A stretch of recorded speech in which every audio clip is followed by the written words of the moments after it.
Olá pessoas, sejam bem-vindos ao meu canal, ao canal Anderson PhD. Hoje vamos continuar os estudos de projeto de molas, né? No vídeo passado a gente começou a trabalhar com molas, tensões em molas, né? Molas helicoidais, já começamos com tensões em molas e agora vamos finalizar isso. Vou fazer só um comentário sobre esse tópico e vamos para os tópicos seguintes, certo? Mas primeiro, meu nome é Anderson, eu sou engenheiro mecânico graduado pela Federal do Ceará. Vim para a Itália fazer um mestrado em engenharia automotiva, onde eu me formei pela Universidade de Modena em 2024, né? Fiquei desempregado logo depois. Aí vim fazer um doutorado na Universidade de Brecha. Muito provavelmente vou ficar desempregado de novo, né? Mas antes disso, a gente vai ver aqui o projeto de molas. E eu vou colocar aqui na tela para vocês, né? Como é que fica se eu botar aqui? Porra, não dá para mudar o... Pronto, né? Aqui assim. Show.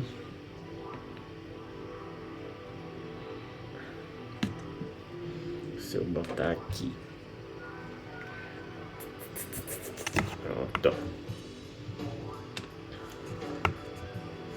ok.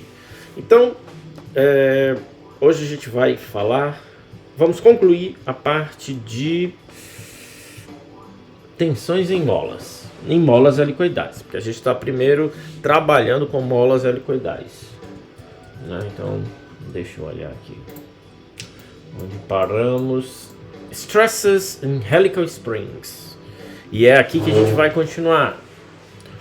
Ok. Deixa eu ver só uma coisinha aqui. Gira a fotocâmera. Pronto.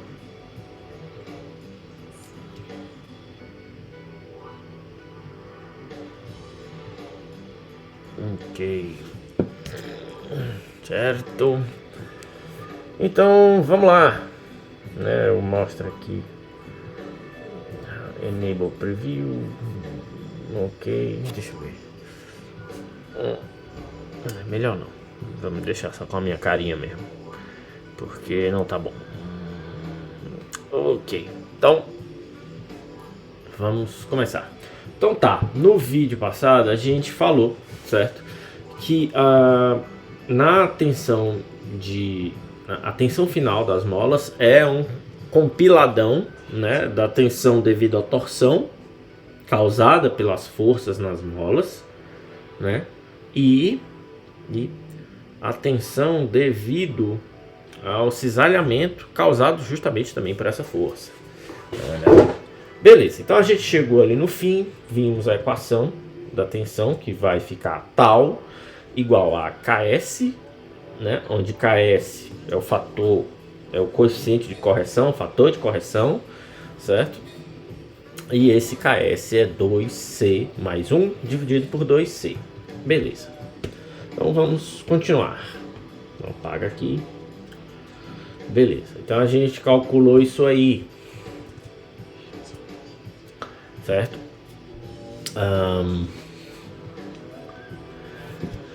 Beleza, o que a gente pode dizer para concluir esse tópico, né? Estamos aqui no fim dele. Então a gente calculou isso tudo com base em quê? Em um fio de mola, logo uma área transversal circular, né? Então isso tem um efeito. Só que se eu fizer uma mola quadrada ou retangular, aqui é fácil de encontrar, inclusive. Assim, existe, não é geralmente a primeira opção, mas aparece em alguns casos. Não é muito recomendado, certo? Beleza. Porque geralmente essas molas são feitas para casos muito particulares, certo? Então o uso as equações acima. Não, peraí, vamos botar assim. O desenvolvimento acima. O desenvolvimento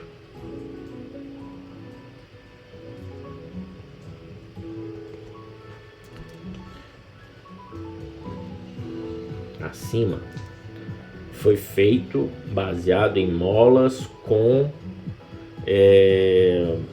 seção transversal circular.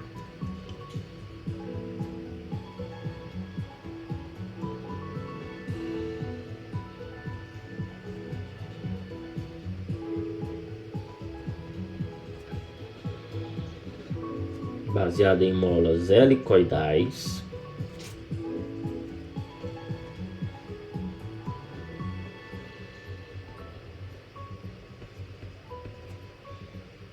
com seção transversal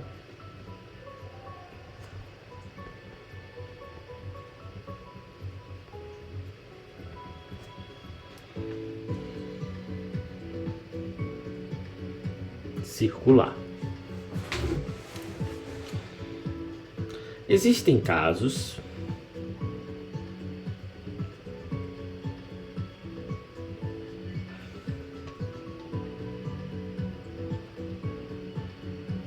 nos quais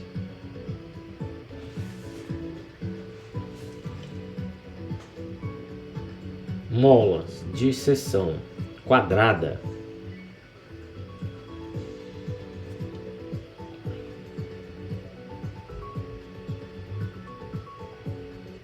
de seção transversal quadrada ou retangular tornam-se opções, né?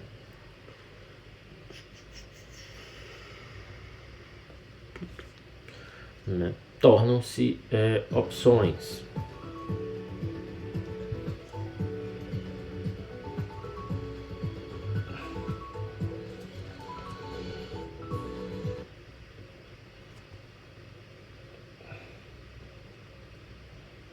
Opções. E aí, como que se faz nesses casos, né? O que muda, né? O que muda nesses casos é importante a gente entender.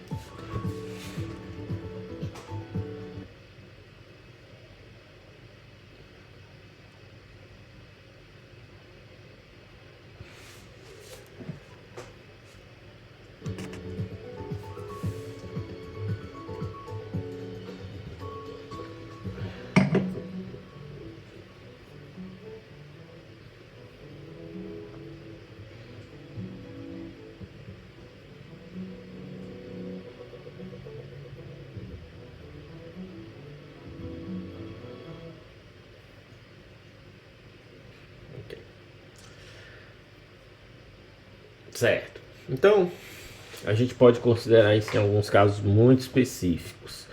O problema dessas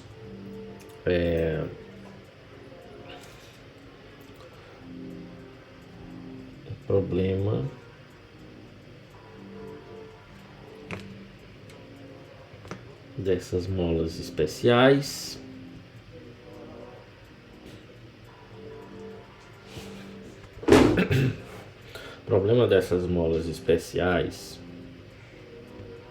é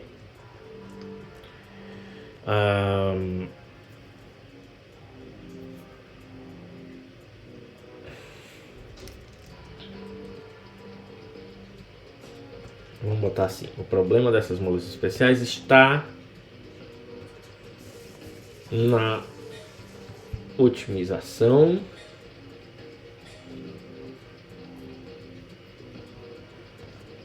certo? Do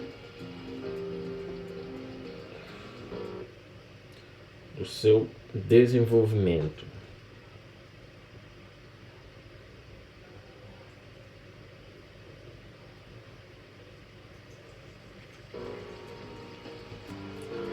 Certo?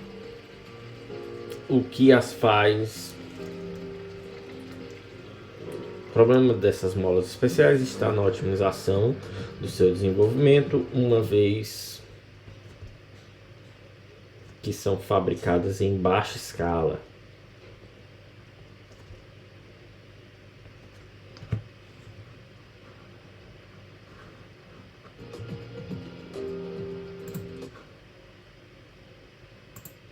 Uma vez que são fabricadas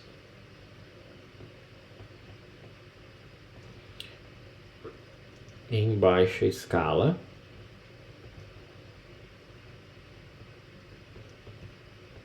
consequentemente,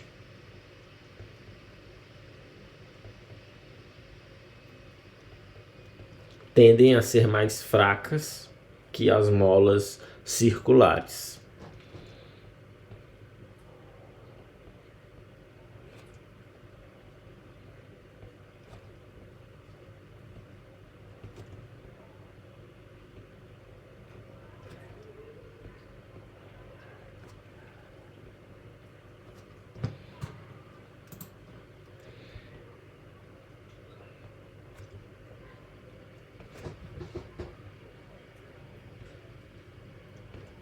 Certo? Então, beleza.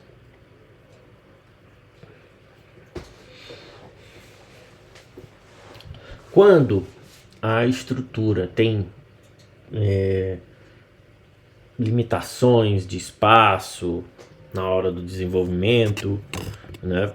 O que é que a gente geralmente trabalha com a mola convencional, a helicoidal convencional de seção circular, certo? Por quê? A gente usa também uma categoria especial que a gente chama de Nested Round Wire, né? Deixa eu ver se eu consigo pegar o nome em português aqui.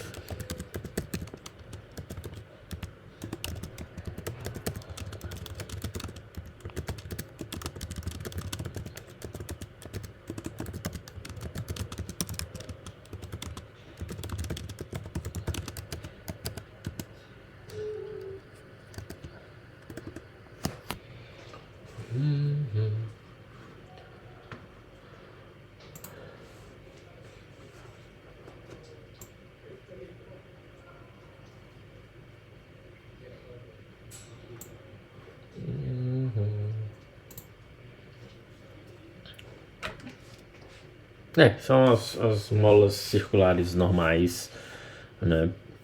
Ou seja, a gente usa a mola helicoidal mesmo, né? Por quê? Certo? Porque eu já tenho todo o processo de desenvolvimento, de design, de refino dessas molas, né? Então, ela se torna até uma peça carry-over. Você já compra a peça pronta, como um rolamento, né? Como um freio. Freio também é esse tipo de coisa. Né? Então,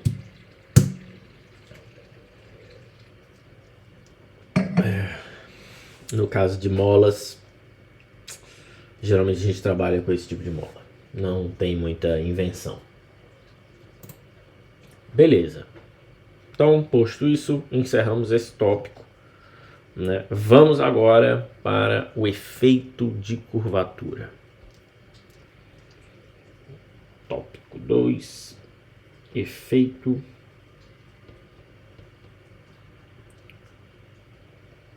de curvatura.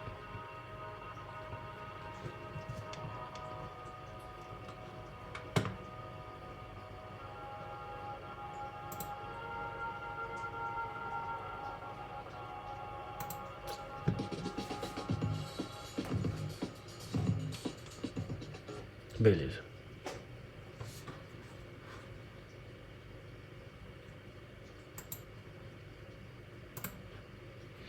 Beleza. Vamos pro efeito de curvatura, que é o próximo tópico.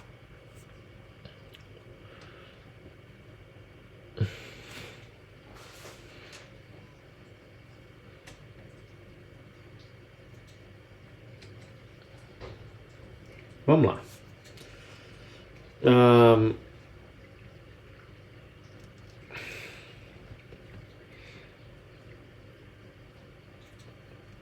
Inicialmente, que é que a gente pode dizer? O efeito de curvatura.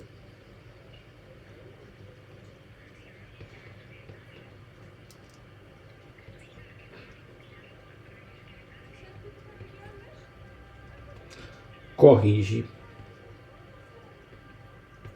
certo? Ele corrige a tensão no fio de mola e essa é a importância dele e é por isso que a gente precisa falar disso. O efeito de curvatura corrige a tensão no fio de mola.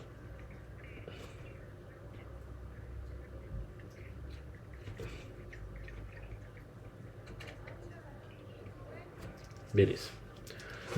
Vamos investigar aqui.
O efeito de curvatura da mola corrige a tensão no fio de mola, pois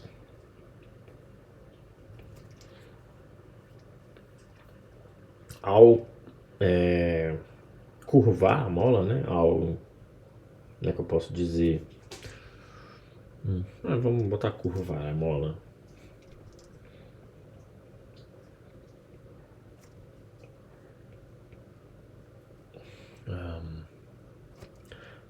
Ao curvar o fio de mola,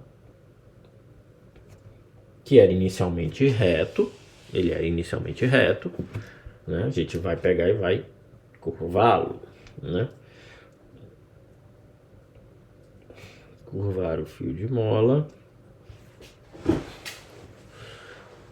As tensões dentro da mola aumentam, né?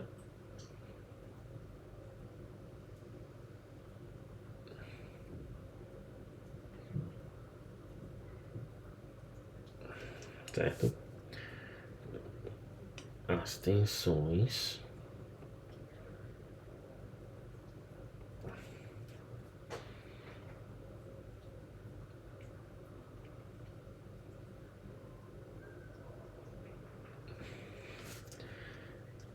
dentro da mola aumentam.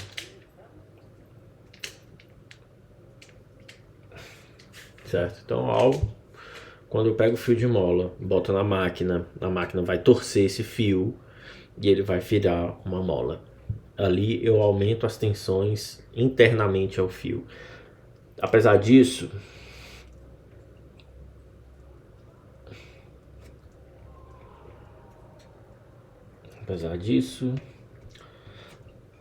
as tensões externas, ou seja, ali já na superfície, elas tendem a cair, mas é só um pouco, não é um efeito muito pronunciado.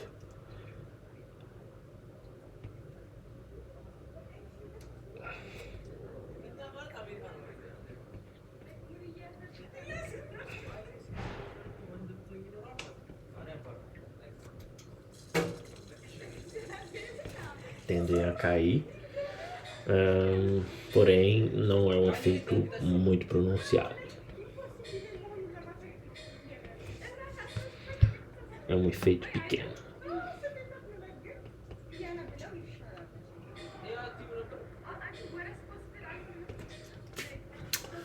Beleza, é um efeito pequeno.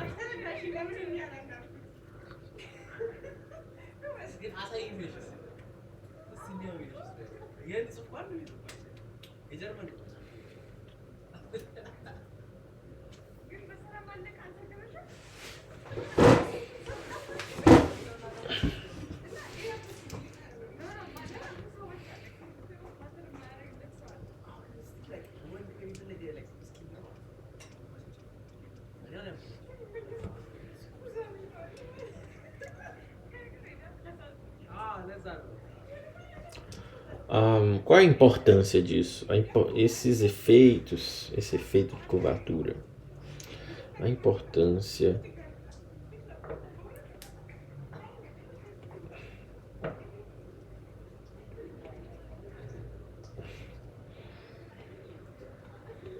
deste efeito é observada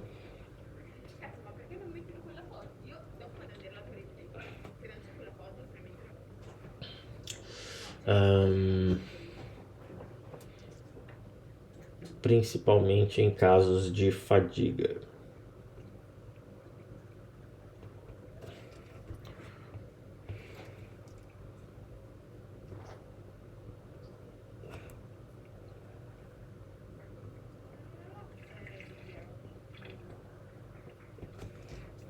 Certo?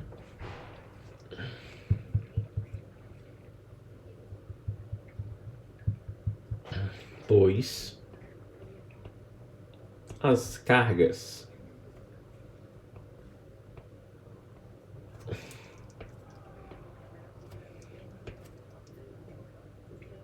são geralmente são não, geralmente são menores.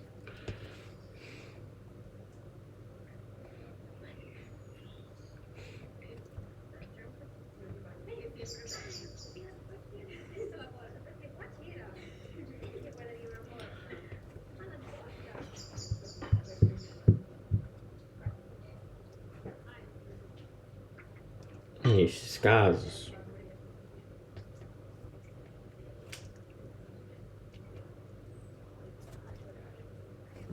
como é que eu posso dizer isso?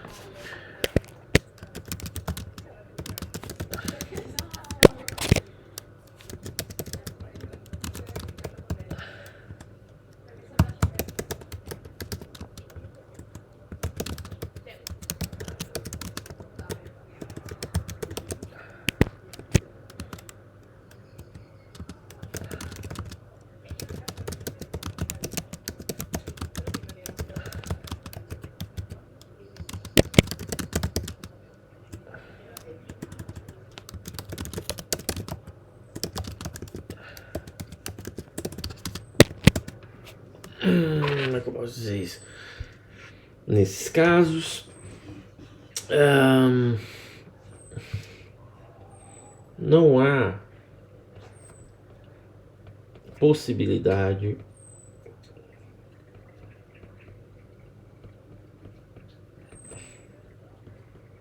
da mola escoar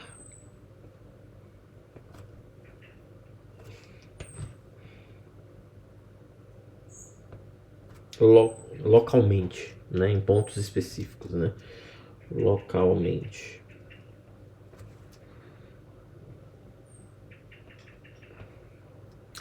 Por outro lado, tem um efeito interessante.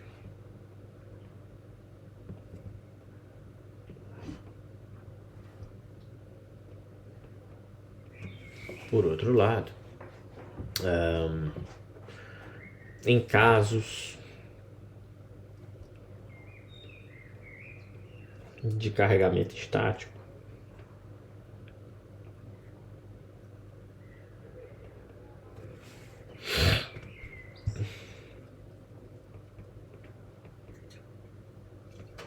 eu até vou ter cargas maiores, mas elas não vão ter uma característica oscilatória. Beleza. Aí nesses casos, a gente pode até desconsiderar essas tensões devido ao enrolamento, né? Essas tensões de curvatura. Tem casos de carregamento estático, as tensões de curvatura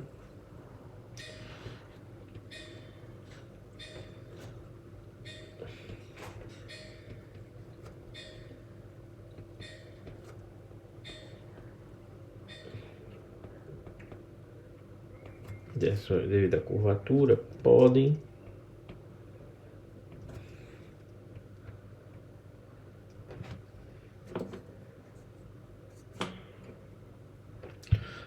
ser desprezadas.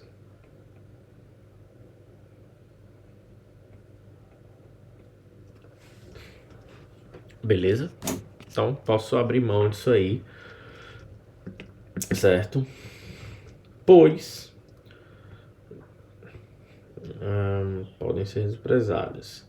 O efeito.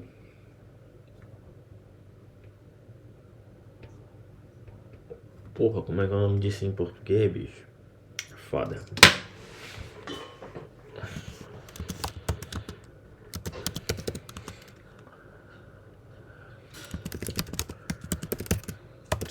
Strengthening.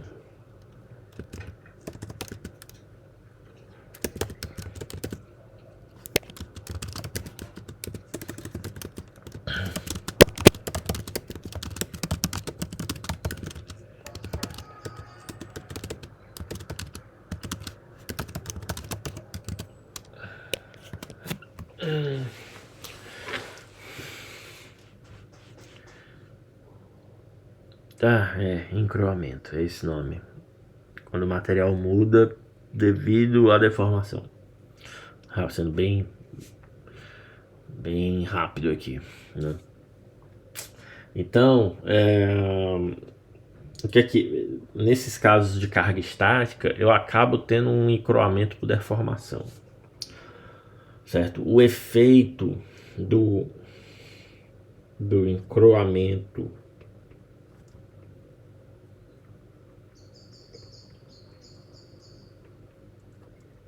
por deformação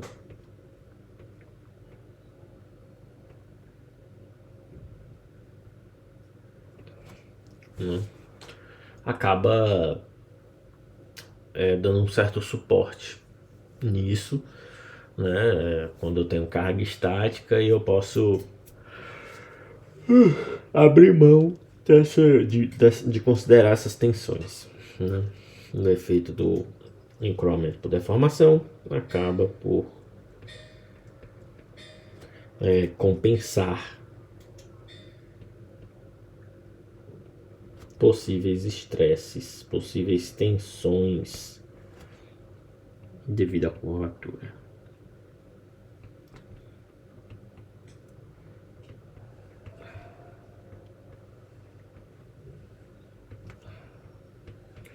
Belezas, no problema.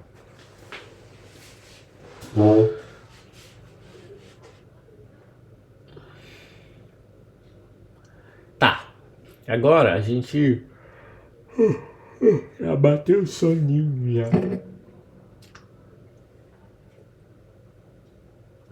A gente precisa ver uma forma de contabilizar esse efeito. A gente precisa contabilizar esse efeito. E esse é o ponto, né, principal desse tópico: contabilizar o efeito da curvatura, né? Contabilizar esse efeito.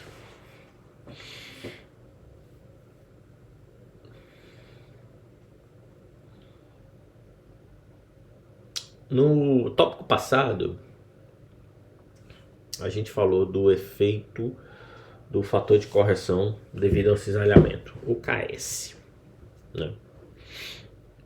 Beleza. Partindo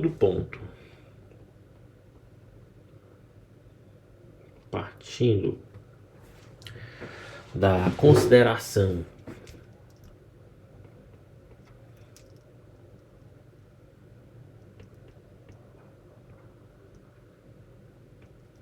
né, de um fator de correção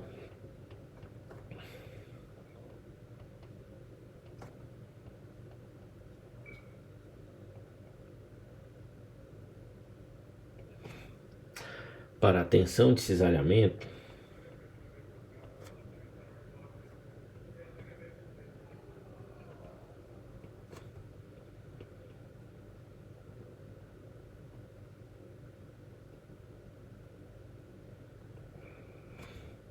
que é o nosso KS, suponhamos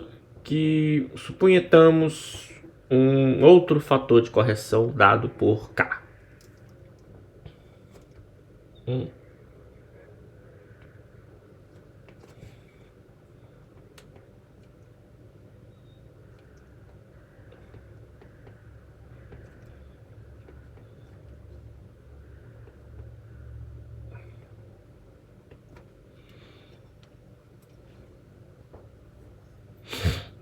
de um fator de correção K que corrige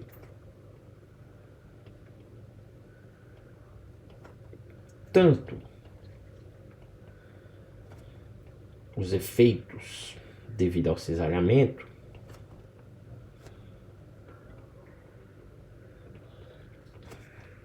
como os devido à curvatura.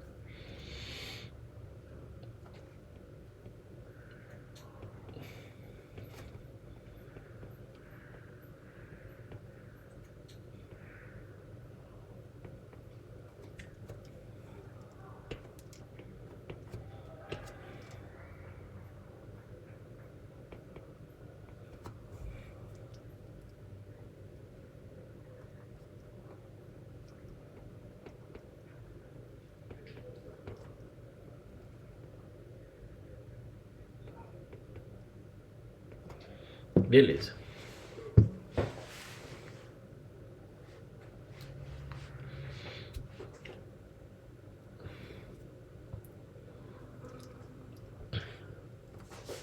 Então a gente vai supor esse parâmetro K.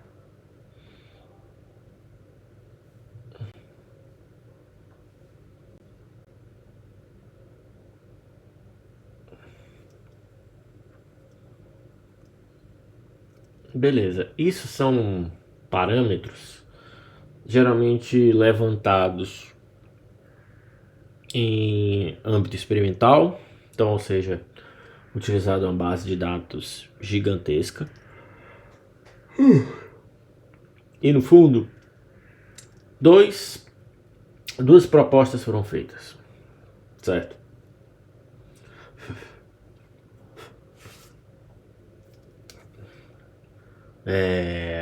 O Wall Factor e o Bergenstresser Factor.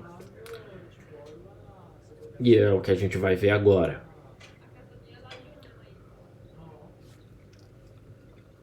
Duas propostas de K foram estabelecidas, foram desenvolvidas.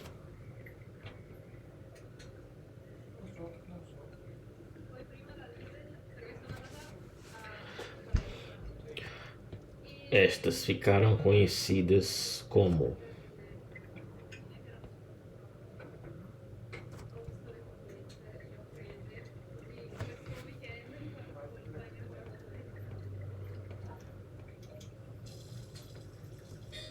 Wall Factor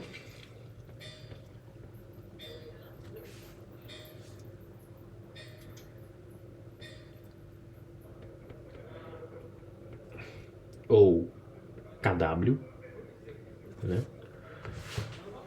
E Bergstresser Factor, que é um nome que eu acredito estar falando errado.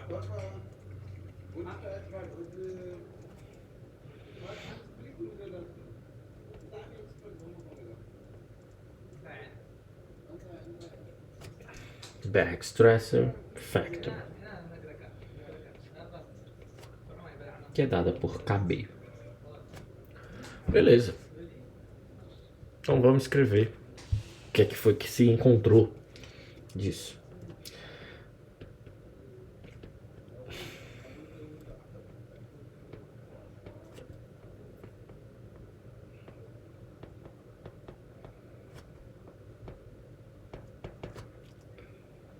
KW é dado por, ou seja, Wall Factor é dado por 4C. E assim, vamos relembrar que C é a relação de diâmetros da mola, né? Se eu não me engano, é Dzão por Dzinho. Dzão por Dzinho. Diâmetro da espira dividido pelo diâmetro do fio de mola. Então eu vou pegar 4C menos 1 dividido por 4. Ou menos 1. Não, peraí. 4C menos 1 Neandertal. 4C menos 1 dividido por 4C menos 4. Perfeito. Isso tudo mais a seguinte fração: 0,615 dividido pelo quê? Pelo fator C. Esse é o wall factor, ou o fator de wall. Por que você apagou? Ah não, esse monitor apaga. Igual que eu me lembrei.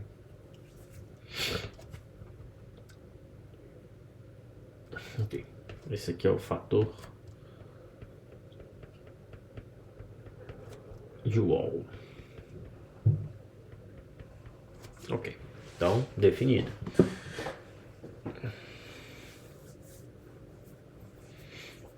Beleza. Então, o fator de Bergstresser.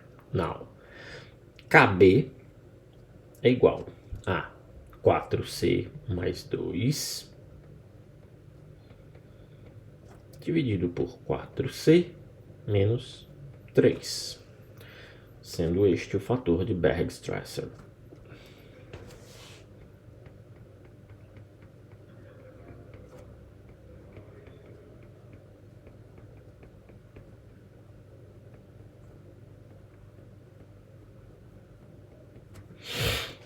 Ok, então, 2 pontinhos aqui no ar, né? O trema.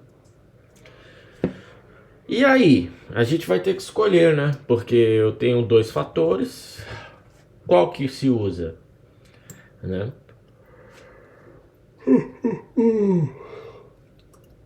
A gente usa os dois? A gente usa só um? A verdade é que o seguinte: esses 2 fatores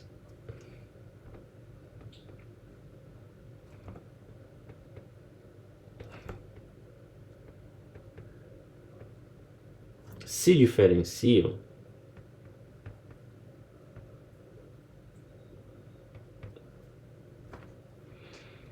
muito pouco.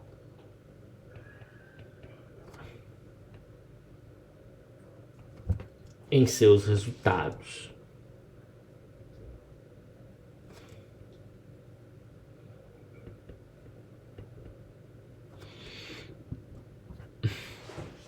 Verdade.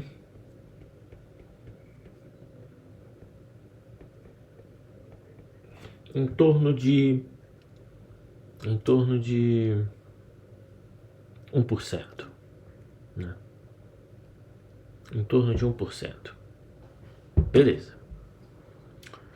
Então tem aí 2 equações que diferem quando a gente bota nos resultados. Eles vão ter ali uma diferençazinha de 1%. Ok. Na verdade, eles diferem em apenas 1%.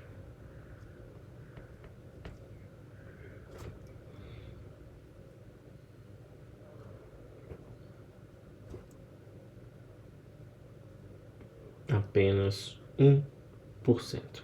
Beleza. Ok. Então, eu preciso estabelecer, né, uma forma de usar esses 2 fatores para calcular isso. Ok. Ok. Então, por quê? O que é que a gente quer? A gente quer corrigir tanto o cisalhamento como a curvatura, né?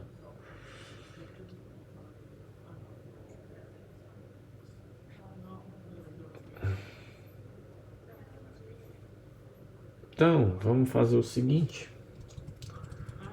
Vamos relembrar.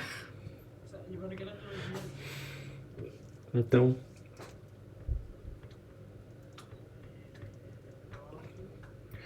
considera-se de novo a equação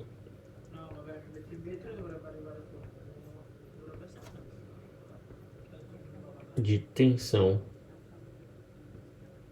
em molas helicoidais.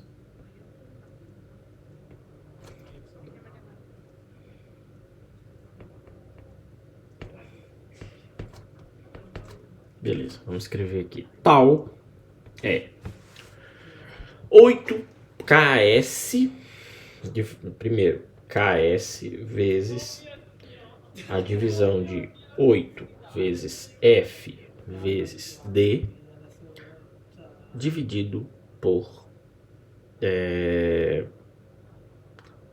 π vezes d ao cubo, dividido por π vezes d ao cubo. O d de baixo é o diâmetro do fio. O d de cima, maiúsculo, o diâmetro da espira. Ok. Então, vamos lá. A gente quer se livrar, né, disso. Mas nós temos o quê? O que é que nós temos aqui? O que é que a gente já sabe? Ks é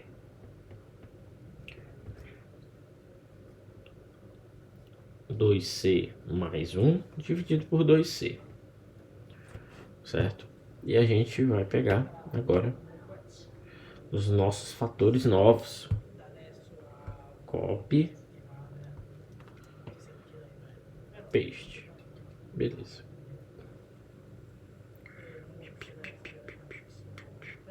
Aqui. Beleza, nossos novos fatores.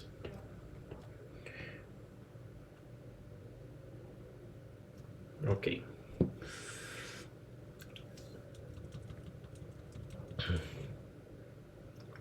Certo?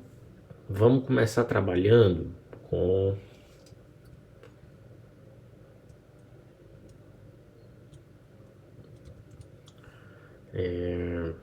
os mais similares. Vamos pegar o KS e o KB. Certo?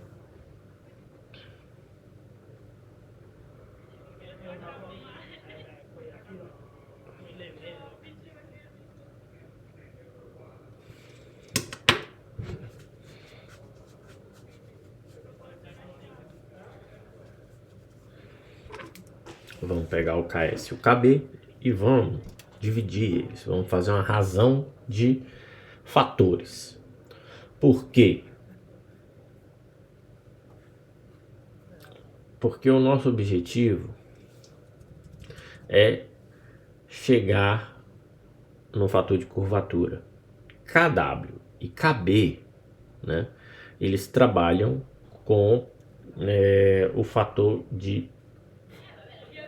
Eles são formas de correção para o cisalhamento, né? Então a gente pode fazer isso. Vamos pegar KB e dividir por KS. Então a gente vai ter o quê?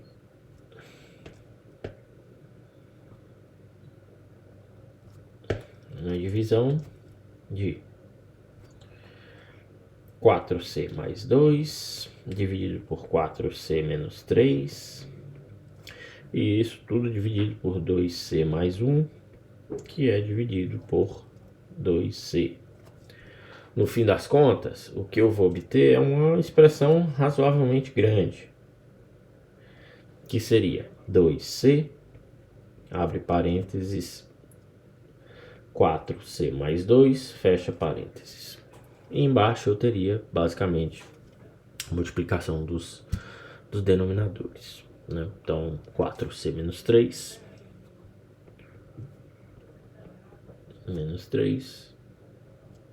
vezes 2c mais 1 e fecha parênteses. Beleza. O que a gente fez aqui? Então eu peguei e fiz essa correlação, certo? Então peguei KS e KB. Esses fatores se diferenciam muito pouco, tanto no caso o KW e o KB, certo? Então vamos tentar calcular a curvatura, basicamente eliminando ali o efeito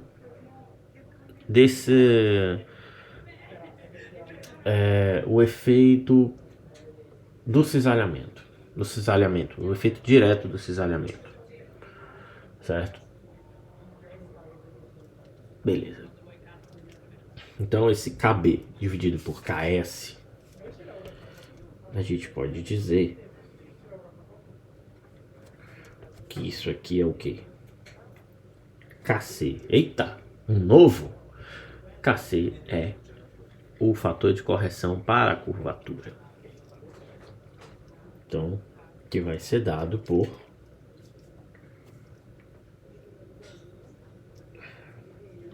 dois C vezes, abre parêntese, 4C mais 2, fecha parênteses, dividido por 4C menos 3 vezes 2C mais 1. Certo? Temos aqui o fator de curvatura.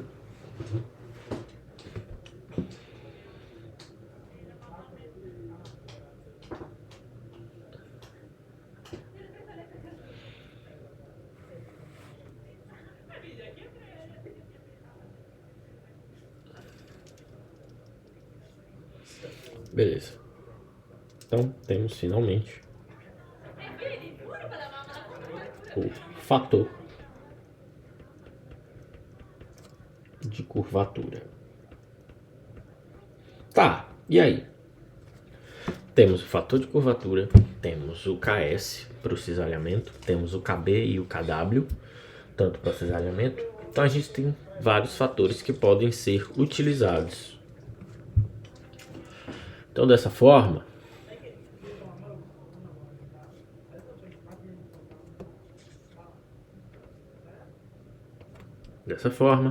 fica definido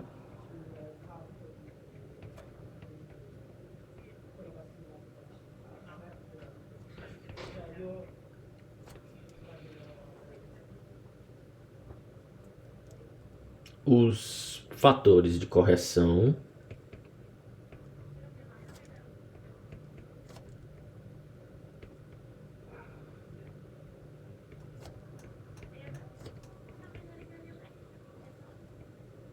de tensão, certo?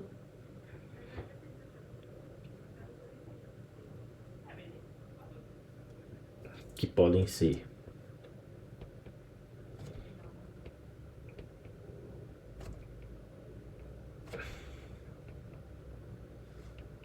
devido ao cisalhamento,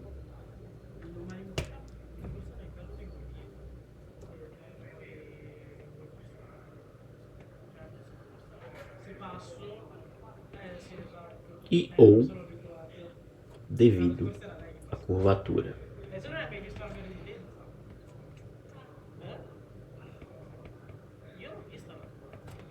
Por que e ou? Porque o que vai definir qual fator que eu vou usar é o local que eu vou estar analisando, certo? O que vai definir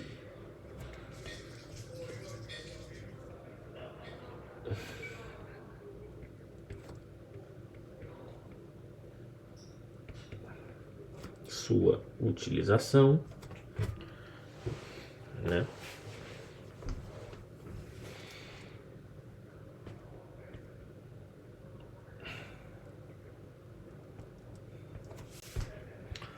É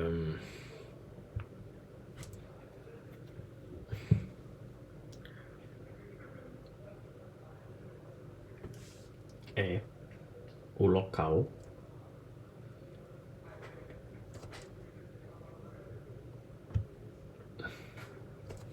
de análise.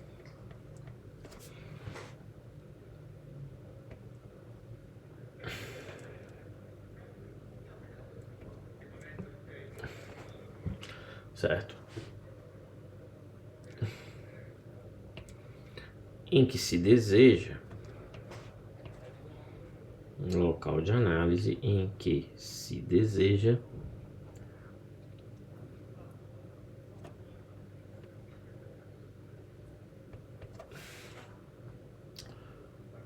calcular ou estimar uma tensão específica.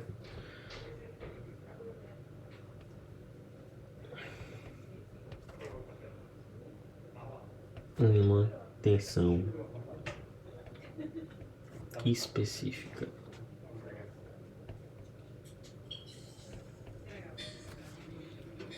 Certo?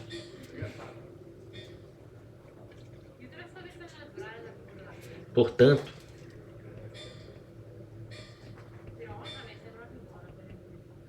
não há um fator de concentração de tensão. Há um fator de correção de tensão, né?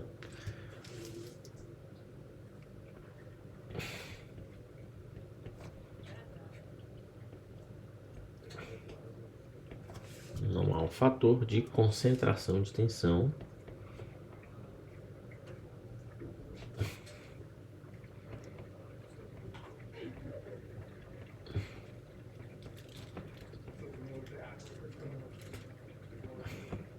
E sim de correção.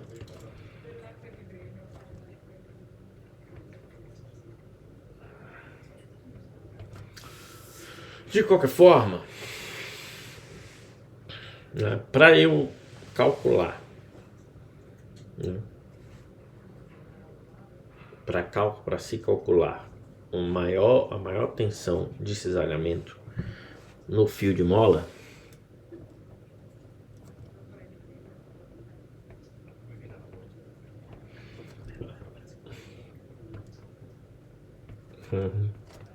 de qualquer forma, o livro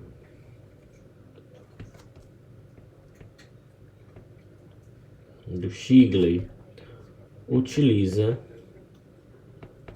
para tensão de cisalhamento para a maior tensão de cisalhamento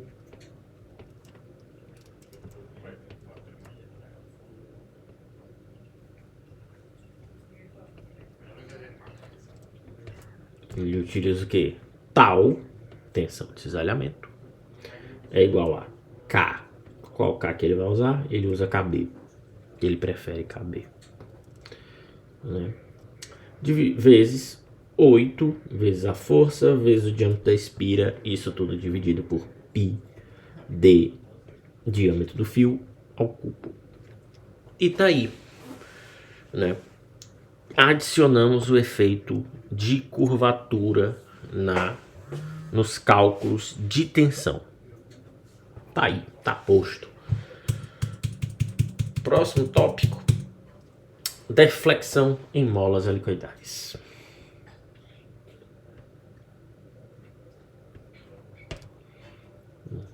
Que Neandertal.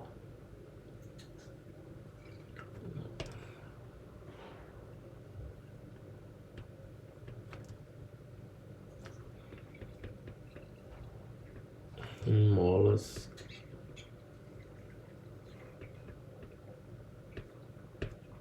helicoidais. Só que isso só vai ser no próximo vídeo, porque eu já estou um pouco cansado, né? Então é isso. A gente precisou contabilizar os efeitos da tensão no cisalhamento, mas não necessariamente de uma concentração de tensão, junto com os efeitos de eu ter enrolado o fio de mola. Sei que se você já viu o processo de fabricação de uma mola, pode pôr aí nas redes sociais, você vai ver que vem uma máquina, pega sai o, como é que eu posso dizer, o vergalhão, mas não é um vergalhão, porque geralmente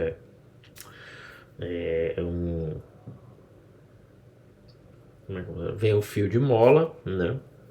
Ele vem reto, a máquina pega e enrola ele e tá feita a mola.